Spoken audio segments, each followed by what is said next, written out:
सभी को, जितने भी माय डियर फर्स्ट ईयर का है। तो कल आप लोग का वीडियो नहीं आया था, बट वीडियो आया था। जो लोग देखे होंगे उनको पता है कि वीडियो आया था, बट ये जो है प्रॉपर वीडियो आप लोग को जो आता है सब्जेक्ट वाइज, वो नहीं आ पाया था, ना फर्स्ट ईयर, ना सेकेंड ईयर, ना थर्ड ईयर। बट पढ़ाई से रिलेटेड एक वीडियो आपको आया था जरूर, जो कि काफ़ी महत्वपूर्ण है। फर्स्ट ईयर सेकेंड ईयर में सब में वह प्रश्न पूछे जाते हैं, तो ऐसा नहीं है कि वो जो है वीडियो नहीं आया था, समझ गए। तो चलिए, आज जो है मेरा आप सभी के लिए जो डेली आता है, तो उसका जो है चौथा सब्जेक्ट आज जो है इस सप्ताह का आ रहा है, जो हमारा कम्युनिटी हेल्थ नर्सिंग फर्स्ट है, फर्स्ट ईयर के लिए। और वीडियो नंबर इसका 30वां है, जीएनएम फर्स्ट ईयर के लिए। आपको पता है कि मेरा अब जो है 1-2 वीडियो और आएगा, समझ गए, 3 वीडियो और आएगा, जिसके बाद जो है आपको कम्युनिटी हेल्थ नर्सिंग समाप्त हो जाएगा। 3 वीडियो और आएगा। अब वो 3 वीडियो इसी महीने में आ जाएगा या अगले महीने में आएगा, वो देखिए, देखने वाली बात होगा, समझ गए। लेकिन 3 वीडियो और आएगा, उसमें आपका जो है कम्युनिटी हेल्थ नर्सिंग समाप्त हो जाएगा, समझ गए, फर्स्ट ईयर का। चलिए, फिलहाल हम लोग 30वां नंबर का वीडियो देखते हैं। इससे पहले अगर 29 तक अगर आप वीडियो को नहीं देखे हैं, ज़रूर देखना चाहिए। मैं आपको एक एक वीडियो को अच्छे से डिस्कस करके करा रहा हूं, तो आप लोग को ये भी दायित्व बनता है कि अपने पक्ष को, पढ़ाई के पक्ष को मजबूत जरूर करें। वरना आपको देखते होइएगा बहुत सारे पेड क्लास के नाम पर चल रहे हैं, जहां पे आपसे 500 1000 रुपये लिए जाएंगे, और जितना बढ़िया से यहाँ बताया जाता है उतना शायद ही बताया जाए, भगवान भरोसे है। बाकी चलिए, हमें कुछ नहीं लेना है। हम यहाँ पे शुरू करते हैं आपका video number 30, GNM first year community health nursing 1। आज हम लोग बहुत ही अच्छे अच्छे 3 प्रश्न को देखेंगे। चलिए करते हैं शुरू। पहला प्रश्न है, यह प्रश्न कई बार पूछा जा चुका है, 5 नंबर में आप लोग देख लीजिएगा। प्रश्न क्या पूछा जाता है कि रैपिड सेंड या द्रुत रेट फिल्ट्रेशन को समझाएं, ठीक है ना। पूछा जाता है कि रैपिड सेंड और मैकेनिकल फिल्ट्रेशन के बारे में बताइए। तो एक होता है स्लो सेंड फिल्ट्रेशन और एक होता है रैपिड सेंड फिल्ट्रेशन, समझ गए, या इसी को जो है मैकेनिकल यांत्रिक फिल्ट्रेशन भी कहते हैं। तो आपसे 5 नंबर में एग्जाम में पूछेगा, चूंकि यह एक फिल्ट्रेशन जो है पानी को साफ करने की एक विधि है, समझ गए। तो चलिए हम लोग देखते हैं कि रैपिड सेंड फिल्ट्रेशन या मैकेनिकल फिल्टर होता क्या है। बस आपको कुछ इसमें स्टेप है, जिस स्टेप को फॉलो करना है बस आप जो है अच्छे से कर पाएंगे। रैपिड सेंड या इसी को यांत्रिक फिल्ट्रेशन, रैपिड सेंड या इसी को मैकेनिकल फिल्टर भी कहते हैं, समझ गए। फिल्टर से आप लोग को समझ ही गए होंगे कि फिल्टर का मतलब क्या होता है, समझ गए ना। तो आपके सामने है माय डियर, यहाँ पे देख लीजिए।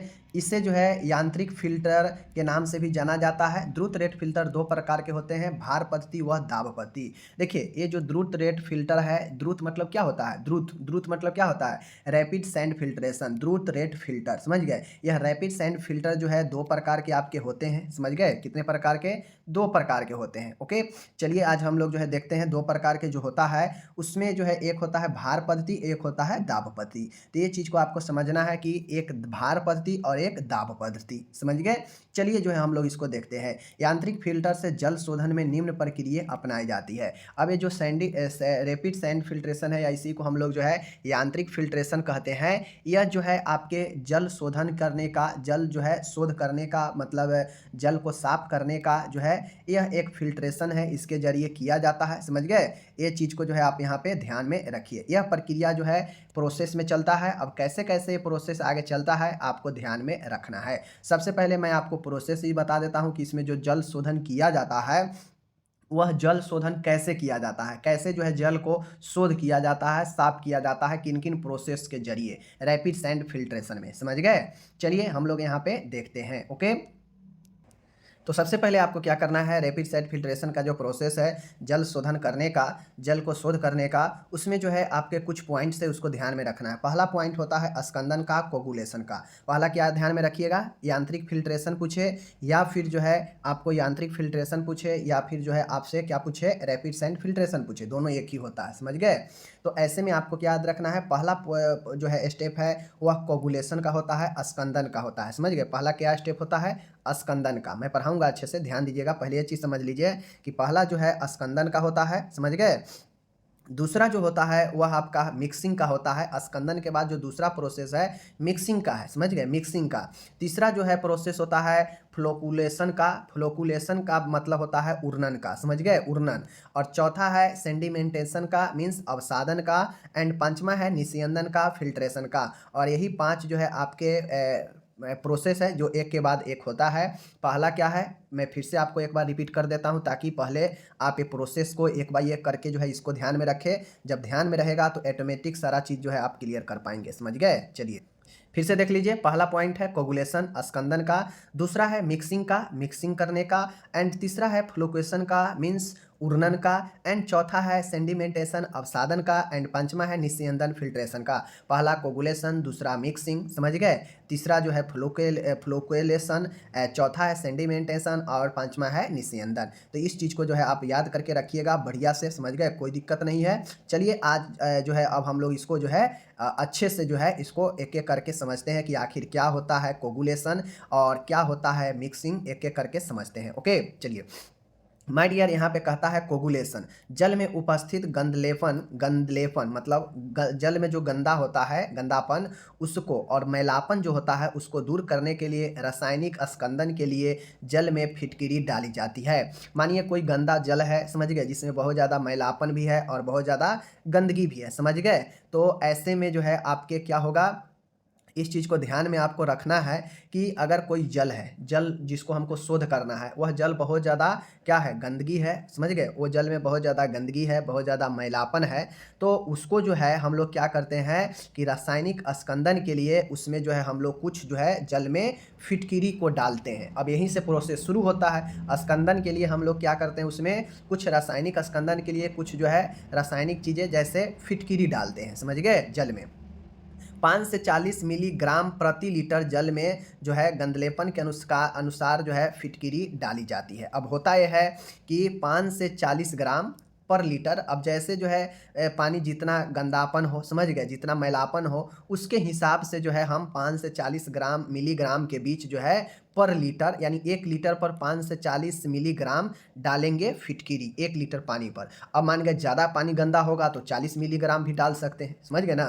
तो इससे होगा क्या कि स्कंदन की काम होगा, गंदेपन को जो है हम लोग क्या करेंगे, रासायनिक फिटकिरी डालकर शुरू करते हैं, समझ गए। तो ये आपका पहला पॉइंट हो गया। ओके चलिए आगे चलते हैं।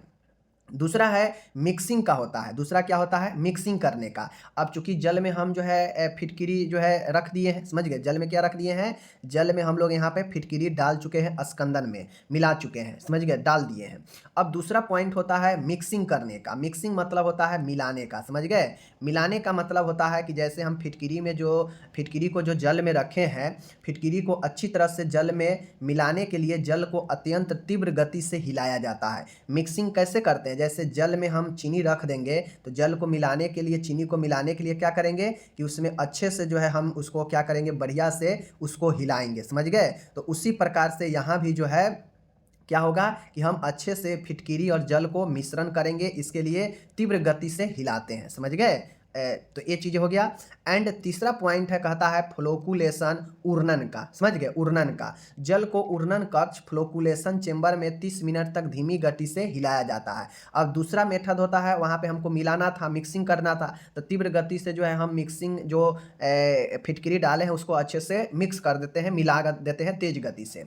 अब उर्नन कक्ष होता है, एक फ्लोकुलेशन चेंबर होता है, उसमें उर्नन की क्रिया होती है। जल को उर्नन कक्ष में 30 मिनट तक धीमी गति से हिलाया जाता है, मतलब धीरे धीरे जल को जो है उर्नन कक्ष में जो है वहाँ पे मिलाया जाता है, समझ गए, हिलाया जाता है। 30 मिनट तक हिलाने से जो एल्युमिनियम डाइहाइड्रोक्साइड का जो गाढ़ा अवक्षेप होता है वह प्रचुर मात्रा में प्राप्त होता है। अब आप लोग को एक चीज़ समझना चाहिए कि जैसे आप दूध को आप दही को मथते हैं तो उसमें से क्या होता है, झाग निकलता है ना, और उसी झाग को जो है हम लोग ऊपर ऊपर से काट देते हैं तो वह घी के रूप में जमा होता है, जमा करते हैं, इस प्रकार से होता है ना। तो उसी प्रकार से जो फिटकिरी मिला हुआ जल है उसको 30 मिनट तक उर्नन कक्ष में धीमे धीमे गति से हिलाते हैं ना, तो 30 मिनट हिलाने के बाद जल के ऊपर एक एल्युमिनियम हाइड्रोक्साइड का जो है गाढ़ा अवक्षेप जो है प्राप्त होता है, प्रचुर मात्रा में प्राप्त होता है। तो यही हमारा उर्नन कक्ष की क्रिया होती है, समझ गए चीज़ों को। आगे चलिए, आगे यहाँ पे आप अब लोग देखिएगा, चौथा पॉइंट है माय डियर, यहाँ पे देख लीजिए, कहता है सेंडिमेंटेशन मीन्स अवसादन। अवसादन का मतलब होता है अवसादन करना, सेंडिमेंटेशन, समझ गए। स्कंदित जल, जो स्कंदित जल है, समझ गए, जो मिला हुआ जल है, जल को अवसादन कुंडों में लाया जाता है, फिर उसे वहाँ पर 2 से 6 घंटे तक रखा जाता है। अब यह प्रोसेस बाय प्रोसेस चल रहा है। पहला में था कि जल में हम जो है क्या रख दिए, फिटकिरी रख दिए। दूसरा में था कि तेज गति से जो है हिलाकर हम लोग क्या किए, उसको दूसरा में क्या था कि तेज गति से जो है उसको हिलाकर हम लोग क्या किए, मिक्सिंग कर दिए। एंड तीसरा था जो हम उसको क्या किए हैं, फ्लोकुलेशन उर्नन कक्ष में ले जाकर धीमे धीमे जो है 30 मिनट तक क्या किए हैं, उसको हिलाए हैं। समझ गए, 30 मिनट तक हिलाए हैं। 30 मिनट तक के हिलाने के बाद जो है धीरे धीरे वहाँ पे वह एक अवक्षेप के रूप में गाढ़ा जो है एल्युमिनियम हाइड्रोक्साइड का अवक्षेप प्राप्त होगा। अब उस अवक्षेप को जो है हम क्या करते हैं, सेंडिमेंटेशन अवसादन में ले जाते हैं। अब एक जो है स्कंदित जल जो होता है, स्कंदित जल को अवसाद कुंड में ले जाते हैं। समझ गए, मतलब ये चीज़ समझिए, यहाँ पे जो उर्नन कक्ष से जो जल हमारा जो अवक्षेप बना है उसको हम क्या करते हैं, सेंडिमेंटेशन में ले जाते हैं। कहाँ ले जाते हैं, अवसादन कुंड में ले जाते हैं। वहाँ पर जो है उस जल को 2 से 6 घंटे तक रखा जाता है, जो मिला हुआ जल है। समझ गए।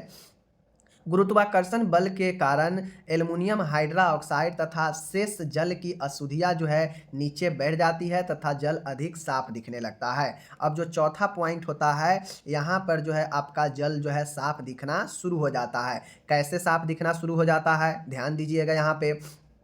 तो साफ इसलिए देखना शुरू हो जाता है माय डियर, क्योंकि जो जल होता है वह अवसादन में 2 से 6 घंटे तक अवसादन कुंड में रखने के बाद एक ग्रेविटेशनल फोर्स लगता है। समझ गए, और उस बल के कारण जो है एल्युमिनियम हाइड्रोक्साइड जो कि एक अवक्षेप है, जो कि एक व्यर्थ पदार्थ है जल में, यह और जो शेष जल की और भी सारा जो अशुद्धियाँ हैं वह नीचे बैठ जाती है गुरुत्वाकर्षण बल के कारण, और जल जो है आधा जो है ज़्यादा साफ दिखने लगता है। समझ गए, तो यही जो है आपका हो जाता है। चीज़ों को समझ गए।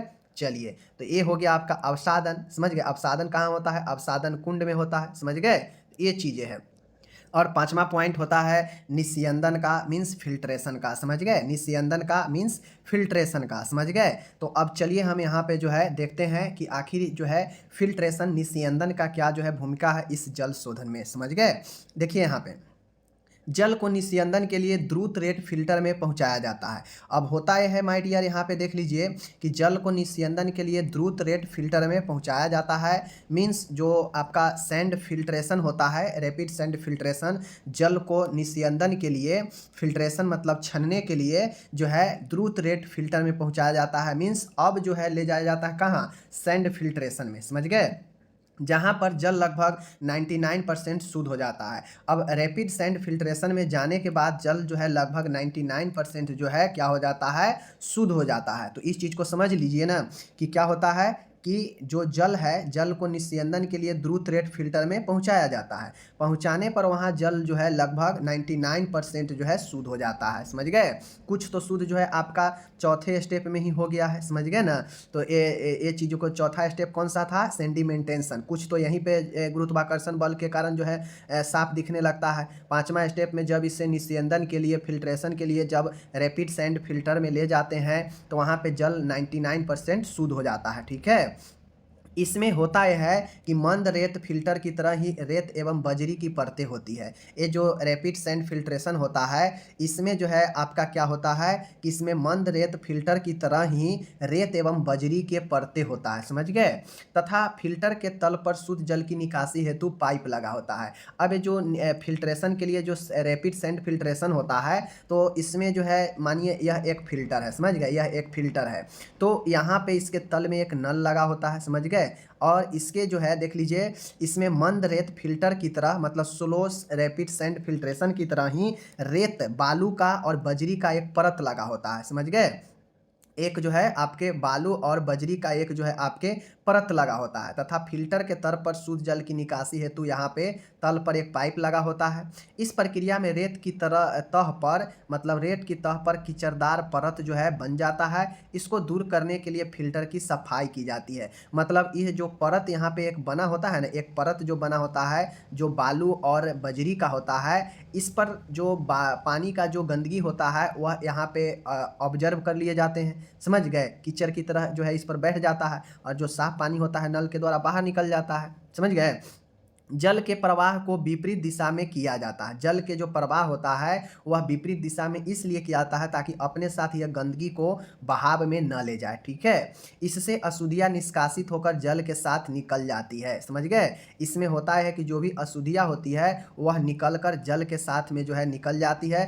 अगर हम जो मान गए कि जल के विपरीत दिशा में अगर नहीं जल को बहाएंगे, नहीं ले जाएंगे, तो क्या होगा कि अशुद्धियाँ जो है जल के साथ ही चला जाएगा एक ही बहाव की तरफ, ठीक है।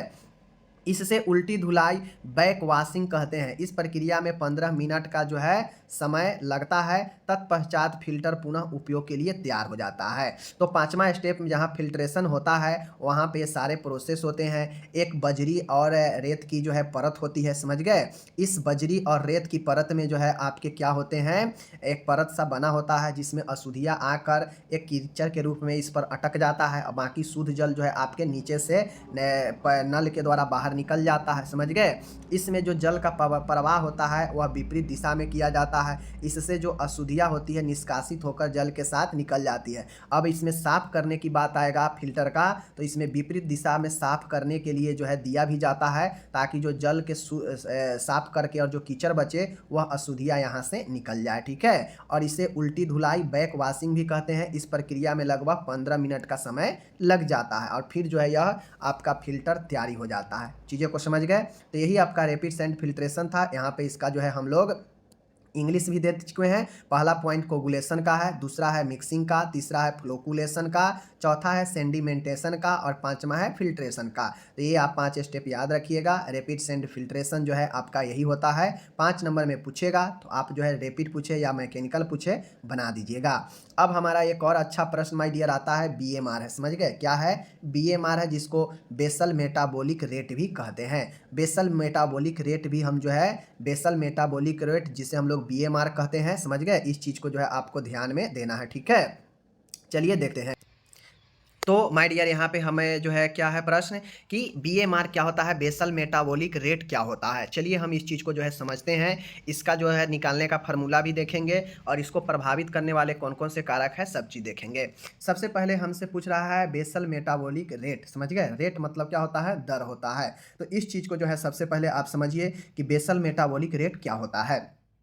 तो देखिए, किसी व्यक्ति के शारीरिक, कोई व्यक्ति है उसका शारीरिक एवं मानसिक रूप से पूर्ण आराम की अवस्था होने पर, कोई एक व्यक्ति है जब वह शारीरिक रूप से और मानसिक रूप से दोनों रूप से जब वह आराम करता रहता है तो उस अवस्था में जो है शरीर का तापमान समान होने पर तथा भोजन ग्रहण करने के 12 घंटे के बाद उसमें मेटाबॉलिज्म की दर BMR कहलाती है।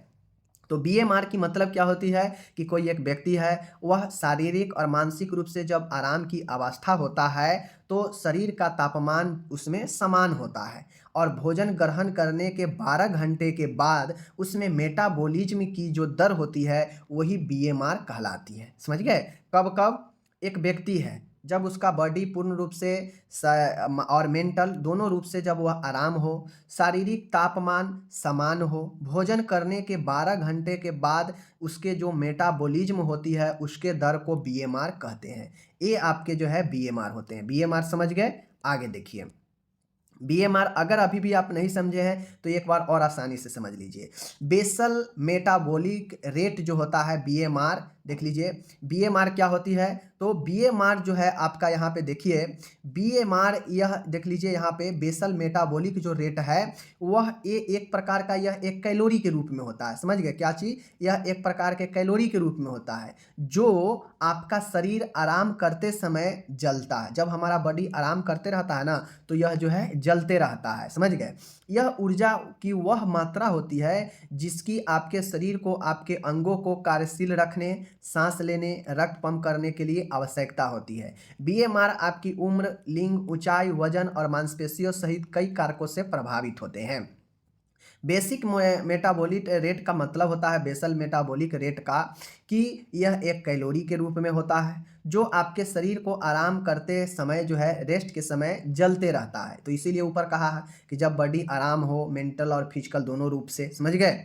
जब यह आराम बॉडी रहता है तो यह क्या होता है, क्या होता है, यह जो है आराम के समय यह कैलोरी के रूप में जलता रहता है। यह ऊर्जा की वह मात्रा है जिसकी आपके शरीर की, ठीक है ना, जिसकी आपकी शरीर को, आपके अंगों को कार्यशील रखने में, अब चूंकि ऊर्जा है तो ऊर्जा है, यह एक ऊर्जा के रूप में होता है, तो हमारे बॉडी के अंगों को कार्यशील रखने के लिए, सांस रख लेने के लिए, रक्त पंप करने के लिए आवश्यक होगी। बीएमआर आपकी उम्र, लिंग, ऊंचाई, वजन और मांसपेशियों सहित कई कारकों से प्रभावित होता है। तो आप जो है बेसिक में जो बीएमआर है उसको ये याद रखिए या ऊपर वाला याद रखिए, जो भी याद रहे, समझ गए।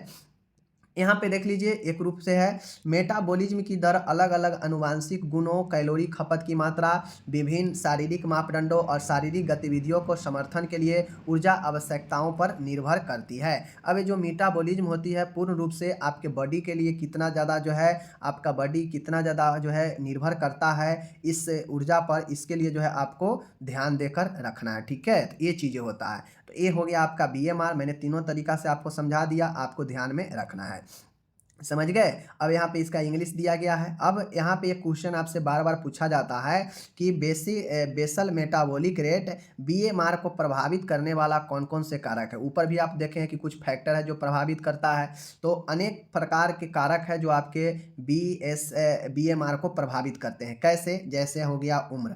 उम्र जो होता है शिशुओं एवं छोटे बच्चों में वयस्कों की तुलना में तथा वयस्कों में वृद्धों की तुलना में बीएमआर अधिक पाई जाती है, समझ गए। 25 वर्ष के बाद हर 10 वर्ष में 5 से 10% बेसिक मेटाबॉलिक दर में कमी आती है। मतलब उम्र में जो है क्या होता है, शिशु और छोटे बच्चा में वयस्कों की तुलना में अधिक होगा, वहीं पर वयस्कों में जो है वृद्धों की तुलना में अधिक होगा, ठीक है ना। तो इस प्रकार से जो है यही आपका बीएमआर जो है हर एक जो है 25 वर्ष के बाद हर 10 वर्ष में 5 से 10, अगर कोई व्यक्ति का उम्र 25 वर्ष है तो 25 वर्ष के बाद हर 10 वर्ष पर 5 से 10% जो है बीएमआर के दर में कमी आते रहती है, समझ गए। दूसरा है, कहता है लिंग। लिंग भी जो है समान उम्र की महिला और पुरुषों में पुरुषों की बीएमआर महिलाओं की अपेक्षा अधिक होती है, समझ गए। मतलब महिलाओं में जो ऊर्जा की खपत होती है, जो ऊर्जा की हरासमेंट होता है वह पुरुषों में ज़्यादा होता है, महिलाओं में जो है कम होता है। देखिए एक रूप से सीधा समझ लीजिए, एक रूप से मैं आपको सीधा बता देता हूँ, आसान भाषा में बता देते हैं। जैसे हमारा बॉडी है, ठीक है, बॉडी है, हम रेस्ट की स्थिति में, जब मेंटली और फिजिकली दोनों रेस्ट की स्थिति में है, तो चूंकि उस समय हमारा बॉडी जो है क्या होता है, एक मेटाबॉलिज्म की क्रिया करती है। अब यह मेटाबॉलिज्म की क्रिया जो है सोते समय या फिर रेस्ट के समय यह किस दर से हो रहा है, समझ गए, तो यह निर्भर करता है। तो इस चीज़ को जो है आपको समझना है, ओके। तो यही है। तो चूंकि बच्चा देखते होइएगा, जो बच्चा होता है वह ज़्यादातर आराम ही करना पसंद करता है, समझ गए ना, ज़्यादातर जो है वह आराम करने के ही जो है पसंद करता है, और बच्चा सब ज़्यादातर देखते होइएगा सोता ही रहता है, इसलिए जो है इसका बीएमआर जो है लेवल हाई रहता है। आराम की स्थिति में जितना जो व्यक्ति ज़्यादा आराम करेगा उतना जो है क्या होता है, बीएमआर आपका ज़्यादा रहता है, समझ गए ना। तो एक चीज़ को ध्यान में आपको रखना है। देखते होइएगा जो बूढ़ा सब होता है बहुत कम आराम करता है, समझ गए, 8 बजे 10 बजे सोएगा और 3 4 5 बजे जो है देखिएगा उठ जाता है, नींद खुल जाएगा, तो आराम बेचैन बहुत रहता है बूढ़ा आदमी। तो ये चीज़ें को समझना है। तीसरा है देखिएगा शारीरिक गतिविधियाँ। शारीरिक गतिविधियाँ एवं व्यायाम बीएमआर को बढ़ा देती है, इस चीज़ को भी समझना है। शारीरिक गतिविधियाँ हो या व्यायाम हो, इसके करने से आपका बीएमआर जो है बढ़ा देती है, समझ गए। चौथा है शारीरिक बनावट। शारीरिक बनावट कहने का मतलब है कि मजबूत मांसपेशियाँ तथा कम वसा वाला बीएमआर अधिक होता है, एवं कम मांसपेशियाँ तथा मोटे लोगों की बीएमआर कम होती है, समझ गए। तो मजबूत जो मांसपेशी के लोग होते हैं, कम वसा फैट वाले होते हैं, उनका बीएमआर अधिक होता है, तथा कम मांसपेशियाँ तथा मोटे लोगों में बीएमआर जो है कम होती है। तो इस चीज़ को जो है आपको समझना है। तो बॉडी कंपोजिशन बनावट भी प्रभावित कर रहा है। पांचवा है माय डियर इन्वायरमेंट, वातावरण। ठंडे वातावरण में रहने वाले लोगों की तुलना में उष्ण प्रदेशों में, मतलब गर्म प्रदेशों में रहने वाले लोगों के बीएमआर अधिक होती है। मतलब जो गर्म प्रदेश में लोग रहते हैं उनके बीएमआर अधिक होता है ठंडे वाले के तुलना में, समझ रहे हैं ना। तो ये चीज़ें होता है। आगे यहाँ पे देखिए, छठा है हार्मोनल प्रभाव। हार्मोनल प्रभाव का मतलब है कि थायराइड ग्रंथि की अति सक्रियता बीएमआर को बढ़ा देती है, तथा थायराइड ग्रंथि का अल्पस्रावन बीएमआर को घटा देती है। तो यही हमारा हार्मोनल प्रभाव हो गया कि अगर बीएमआर कब बढ़ जाएगा, तो जिसका थायराइड ग्लैंड का हाइपर जो है एक्टिव हो जाएगा तो बीएमआर बढ़ जाएगा। अगर जो है थायराइड ग्रंथि का अल्पस्राव होगा तो उस दौरान बीएमआर जो है कम जाता है। तो ये हो गया हार्मोनल प्रभाव। सातवां है शारीरिक तापमान, बॉडी टेम्परेचर। शरीर के तापमान बढ़ने की स्थिति में बीएमआर बढ़ जाती है, समझ गए। शरीर के तापमान बढ़ने की स्थिति में बीएमआर बढ़ जाती है, मतलब बीएमआर एक प्रकार से जलता है बॉडी में, समझ गए ना, कैलोरी के रूप में होता है तो यह जलता है, समझ गए। और जो जिसका सख्त मांसपेशी होता है, जिसका चूंकि जिम उम वाला का मांसपेशी सख्त होता है, वह कैलोरी का ज़्यादा यूज करता है, समझ गए उसमें, तो इसलिए उसमें बीएमआर अधिक होता है। नींद तथा आराम की स्थिति में बीएमआर बढ़ जाती है, वही क्योंकि इसमें मेटाबॉलिज्म दर जो है बढ़ जाता है। ओके, आगे है यहाँ पे देख लीजिए, नौवां है स्टारवेशन। भूखा होने पर बीएमआर कम हो जाती है। तो भूखा होने पर क्या चीज़, बीएमआर कम हो जाती है, ये चीज़ को आप लोग ध्यान में दीजिएगा। भूखा होने पर बीएमआर कम हो जाती है, ये चीज़ ध्यान में दीजिएगा। तो भूखा ज़्यादा नहीं रहना है, क्योंकि आप बॉडी में कुछ अन्न पानी रहेगा ही नहीं तो कहाँ से हमारा जो है जलेगा कैलोरी, समझ गए ना। गर्भावस्था व स्तनपान की स्थिति में जो है बीएमआर बढ़ जाती है। तो ये 10 पॉइंट है, आपको जो है नॉर्मल लाइफ से रिलेटेड है, इस चीज़ को जो है समझना है कि कब जो है आपके कौन चीज़ बढ़ाता है कौन चीज़ घटाता है। मैंने आपको यहाँ पे कंप्लीट बता दिया, समझ गए। आगे यहाँ पे सब के सब इंग्लिश इसका दिया गया है, बीएमआर का टोटल के टोटल बीएमआर का यहाँ पे इंग्लिश दिया गया है, इस चीज़ को जो है आपको समझना है, ठीक है। तो यहाँ पे चीज़ों को आप लोग समझ लीजिए, यहाँ पे स्पष्ट रूप से यहाँ पे दिए गए हैं। तो अब हम लोग चलते हैं बीएमआर ज्ञात करने की क्या सूत्र है। अगर आप चाहते हैं कि हमारा बीएमआई ज्ञात कर सके, समझ गए ना, बीएमआई बॉडी मास इंडेक्स हम ज्ञात कर सके, तो बीएमआई ज्ञात करने की क्या सूत्र है, बहुत आसान है, और इसका वर्गीकरण भी हम लोग करेंगे, समझ गए। चलिए, बॉडी मास इंडेक्स का मतलब होता है कि आपके एज और आपके हाइट के अनुसार आपका बॉडी का मास जो है कितना है, द्रव्यमान कितना है, समझ गए। तो व्यक्ति की ऊंचाई एवं वजन पर आधारित होता है, समझ गए। आपका वजन कितना है और ऊंचाई कितना है, ऊंचाई के हिसाब से आपका वजन बॉडी का है कि नहीं है, तो यह जो है बहुत बड़ा निर्भर करता है, समझ गए। बॉडी मास इंडेक्स शरीर की वसा का माप होता है, जो कि यहाँ पे देख लीजिए, ठीक है। व्यक्ति की ऊंचाई एवं वजन पर आधारित होता है। बॉडी मास इंडेक्स शरीर की वसा का माप होता है, फैट का माप होता है, ठीक है, कि आपके बॉडी में कितना फैट है, समझ गए। ये बता देगा बीएमआई। कैसे, यहाँ पे देख लीजिए। आपको नॉर्मली अगर मैट्रिक फार्मूला का ध्यान में देना है तो बीएमआई का फार्मूला होता है कि आपके बॉडी का वेट कितना है, वेट किलोग्राम में। अगर कोई व्यक्ति 60 किलो का वेट का है, अगर उसका हाइट 1.65 है, समझ गए, 1.65 है, समझ गए ना। देख लीजिए, वेट इन किलोग्राम और हाइट इन मीटर में करना है, समझ गए, मीटर में। तो ये चीज़ को समझ लीजिए। तो ये होता है, तो एक चीज़ को जो है आप जो है यहाँ पे क्या करना है, वेट इन किलोग्राम और हाइट इन मीटर। तो इस चीज़ को जो है आपको जो है समझना है, और यही जो है आपका क्या होता है, बीएमआर जो है आपके होंगे, ठीक है, मीटर में। यहाँ पे मीटर में होगा कि मीटर में कितना होता है, इस चीज़ को जो है आपको समझना है, ठीक है ना। तो यहाँ पे मैं मैट्रिक फार्मूला में बता रहा हूँ कि जो बीएमआई होगा, बीएमआई अगर आपको निकालना है तो ऊपर में केजी में लिखिए वेट, और हाइट लिखिए मीटर में, तो वह स्क्वायर में लिखिए, क्या लिखिए, स्क्वायर में लिखिए, ठीक है। तो ये चीज़ को जो है आपको ध्यान में रखना है, मीटर स्क्वायर होगा। यहाँ पे अगर नहीं पता चल रहा है तो बीएमआई देख लीजिए, केजी पर मीटर स्क्वायर, ठीक है, केजी पर मीटर स्क्वायर, यही बीएमआई होता है। अब आप अपना अपना बीएमआई निकाल सकते हैं। बीएमआई आपके बॉडी में फैट की मात्रा को बताता है, और यह फैट जो है आपके बॉडी में कितना है, देखिए। नॉर्मली कहा जाए तो यह जो बीएमआर आप पढ़े हैं ना, वही बीएमआर जो है आपके फैट को जलाता है, समझ गए। अगर समझिए आपका फैट अगर बॉडी में ना जले तो क्या होगा, आपके बॉडी में बहुत ज़्यादा फैट हो जाएगा, समझ गए, फिर आप बहुत ज़्यादा मोटे हो जाएंगे, समझ गए ना। तो बीएमआर किसका कितना ज़्यादा तेज है, किसका कितना कम है, यह डिपेंड करता है, ऊपर कारक इफेक्ट पढ़ाए हैं। तो नॉर्मली बीएमआर वही होता है जो आपके आराम के समय आपके कैलोरी जो जलता है और कितना जलता है। चूँकि हम लोग जानते हैं हमारे बॉडी में सबसे ज़्यादा ऊर्जा कौन देता है, फैट ही देता है, बट फैट जो है घातक भी होता है बॉडी के लिए, समझ गए ना। तो वह उससे दिक्कत भी होता है, तो ये चीज़ें होता है। तो वह फैट जितना ज़्यादा जले, मीन्स इसका मतलब है कि आपका बीएमआर जो है उतना ज़्यादा अच्छा है, बीएमआर उतना ज़्यादा बढ़िया है, समझ गए। तो वही है। अब यह फैट अगर आपके बॉडी में बढ़ रहा है, मतलब बीएमआर जो है बेसल मेटाबॉलिक जो रेट है वह कम है, समझ गए। चलिए देखिए, वर्गीकरण है, दुबला व्यक्ति होगा तो उसमें 18.5 से कम होगा बीएमआई, समझ गए। अगर एक नॉर्मल व्यक्ति है तो उसमें जो बीएमआई होगा वह 18.5 से जो है 23 के 22.9 के बीच में होगा। इतना अगर बीच में आपका आता है बीएमआई तो समझ लीजिए कि जो है आपका ठीक है, नॉर्मल है, कोई दिक्कत नहीं है। अगर सामान्य से हल्का सा थोड़ा आपके बॉडी में फैट कब रहता है, 23 से लेकर 24 से 25 से 1 पॉइंट कम यानी 24.9, इतना तक 23 से लेकर अगर इतना तक आपके बॉडी में अगर जो है अगर फैट है तो हल्का सामान्य से अधिक माना जाता है, जो कि ठीक रहता है, समझ गए। 25 से लेकर 30 से 1 कम तक अगर आपका मतलब बॉडी में फैट की मात्रा बीएमआई इतना आ रहा है तो समझिए आप मोटापा से पहले हैं, समझ गए। मोटापा आपके इंडिकेट कर चुका है, आप मोटापे के दरवाजे पर आ चुके हैं, समझ गए। मोटापा वर्ग 1 में 30 से 35 से 1 पॉइंट अगर कम है तो मोटापा वर्ग 1 में है। मोटापा वर्ग 2 में हो जब 35 से 40 एक कम तक है, और मोटापा वर्ग 3 में है जब यह 40 या इससे अधिक हो जाए तो फिर आप थर्ड ग्रेड को भी पार कर जाते हैं, और फिर यह जो है आपके लिए घातक होता है, समझ गए। घातक तो आपके यहीं से शुरू हो जाता है, जैसे ही फर्स्ट ग्रेड में चले आते हैं आपका मोटापा आपके पास आ जाता है, और यह सारा जो है कब से, तो ये जो है 30 से जो है आपको यहाँ पे बताता है, ठीक है ना। तो ये चीज़ को ध्यान में रखिएगा।